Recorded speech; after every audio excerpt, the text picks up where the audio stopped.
Assalomu alaykum hurmatli aziz ota-onalar. Bugun biz gaplashadigan mavzu vertikalizator to'g'risida. Vertikalizator o'z nomi bilan bolani vertikal holatda ushlab turish uchun kerak. Bu qanaqa bolalar uchun? Bu asosan neurologический DCP, yana DCP ga yaqin kasalliklar uchun, harakat cheklangan bolalar uchun.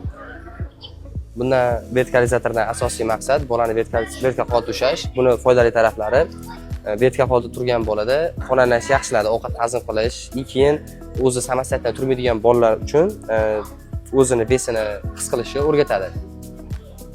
Keyin bunda qo'llaniladigan holatlar spastikasi kuchli bo'lgan bola, tovonni qo'ymaydigan, tizzasi ochilmaydigan bolalarda ham qo'llaniladi. Beli bo'sh bolalar, muskulyar gipotonusda bo'lgan holatda bolalar uchun ham qo'llaniladi. Buni qo'llash tartibi bolada обязательно ortopedический oyoq kiyim bo'lishi shart. Agar ortopedический oyoq kiyim bo'lmasa yoki unga sharoit bo'lmagan holat bo'lsa, unga krossovka mumkin. Agar krossovka или mahkam bosonojka. Lekin tapchkalar mumkin emas. Tapchkalarda bolani oyog'i to'g'ri turmaydi. Bu foydadan ko'ra ko'proq zararga ham olib kelishi mumkin. Vertikalizatorda o'zini bog'lash tartibiga yana o'zini vaqtlari bor. Bolalar katta kichikligiga qarab bo'lingan. Birinchi bog'lanadigan kunda 15 daqiqa, 20 daqiqa, 25, 30, 35, 40 daqiqagacha olib chiqilinadi. Agar bola o'zi 5 yoshdan katta, 6-7 yosh bola bo'lsa, 1 soatga ham bog'lashga mumkin. Bu faqat bir kunda bir marta 1 soat bog'lab qo'yish emas. Buni nazarda tutish 1 soatdan, agar 40 minutdan bo'lsa, 40 minutdan 6 marta, 1 soatdan bo'lsa, 1 soatdan 4 marta qilsak maqsadga muvofiq bo'ladi. Obeddan oldin 1 marta, obedda 1 marta, kechki payt, kechqurun 1 marta bog'lasangiz zo'r bo'ladi.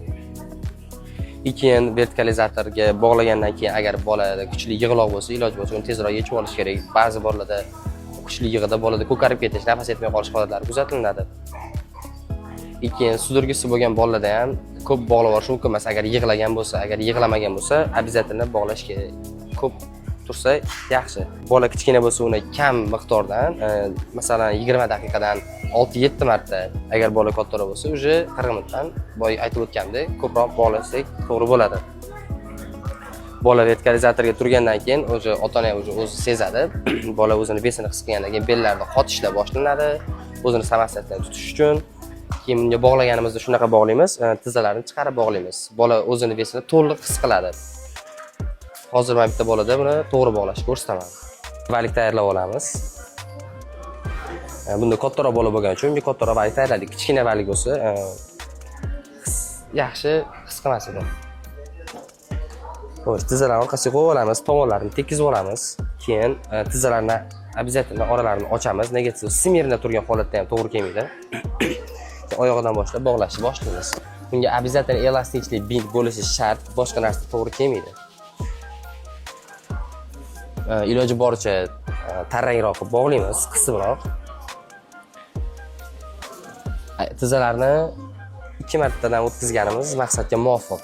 Nimagaki hozir hamma bolani tanavesi tizzasiga tushganda tizza chiqib ketib, 20 minut, 15 minutda uje bo'shab ketishni boshlaydi.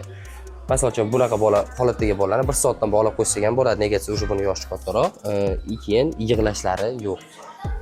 Bog'lab kelganimizda bolani tas sohasiga yetib kelamiz. Ushlab ko'rganda o'zi tas suyagi bor, shu suyakgacha olib kelamiz. Suyini ustidan o'tkazamiz, undan tepasiga o'tkazamiz. Nega desa, bu yerda qorin bo'shlig'i, icheklari bor, qisib qo'yishimiz ehtimoli bor. Keyin yana bitta holat, agar bola belini tutmaydigan holatda bo'lsa, ko'krak qafasidan ham shunday qilib kres qilib bog'lab qo'ysak, maqsadga muvofiq bo'ladi. Agar bola belini tutadigan bo'lsa, bu tarafi shart emas. Bolani kres qilib bog'laymiz. Agar sizlarda bint yana uzunroq bo'lsa, bu yoqdan ham bitta o'tkazib qo'ysanglar ham bo'ladi. Keyin yana bitta holat, iloji boricha ko'krak qafasini bo'shroq qilib bog'laganimiz ma'qul. Nega desa, bola baribir turgan nafas olishga qiynalmasligi uchun bo'shroq bo'lishi kerak. Yana bitta narsa, agar bolamiz spastikasi kuchli bo'lsa, bola tovonini qo'ymaydigan holatda, endi bolamiz tovonini qo'yapti, bunda ko'rsatib bera olmayman, lekin agar tovonni qo'ymaydigan bola bo'lsa, vertikalizatorda mana o'zini ochiladigan joy bo'ladi, shetiga bitta yengilroq narsa qistirib qo'ysak bo'ladi. Hozir men ko'rsataman. Bunchalik baland bo'lmagan narsani qistirib qo'yamiz. Mana o'sha ko'rib turganingizdek, tovonlari, oyoqlari polni tegib turibdi.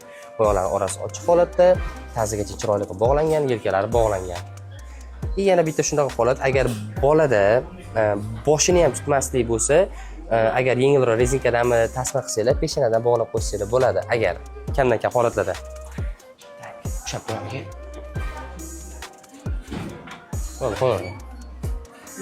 Mana bolani vertikalizatorda tushiramiz. Mana hozir bolamiz 90 gradusda tikka turibdi. Bu holat o'zi aslida olganda to'g'ri emas. Nimaga desa, u tekis tursa, bola ozgina yondan qaraganingizda pastroq egilib turadi. Bunda biz nima qilamiz? Ko'p holatlarda agar bola biroz bo'yinni ham yaxshi tutmaydigan bo'lsa, ozgina ko'tarib, orqasiga narsa tiqib qo'yamiz. O'sha bola bo'yinni ham yaxshi bemalol tutadi, o'zini ham oldiga tashlab yubormaydi. Turish muddati ham biroz ko'payadi. Agar bolamiz tomoni tegib turgan bo'lsa, bu narsa shart emas. Shu holatda o'sha kattaroq bolalar 40 daqiqadan 1 soatgacha, agar kichkina bola bo'lsa, yarim soat, 40 minut atrofida bo'lsa ham bo'ladi. Yana bitta holat, agar bola 4 yosh, 5 yosh neurologический og'ir diagnoz bilan hali o'tirmagan, yurmagan, emaylamagan bo'lsa, u bolalarni birdaniga tikka qilib bog'lash to'g'ri emas. Ularni avval o'tirg'izib bog'lash kerak. Bola beli qotguncha o'tirg'izib bog'lash kerak. Beli qotgandan keyin tikka qilib bog'lasa ham bo'ladi. Atak kichkina bola bo'lsa, uni o'tirg'izib, oyoqlarini chordana qilib ochib holatda o'tirg'izib bog'lagan ma'qul. Xudo xolasa keyingi videolarda ham o'tirg'izib bog'lashlarni ham ko'rsatib o'tib ketaman.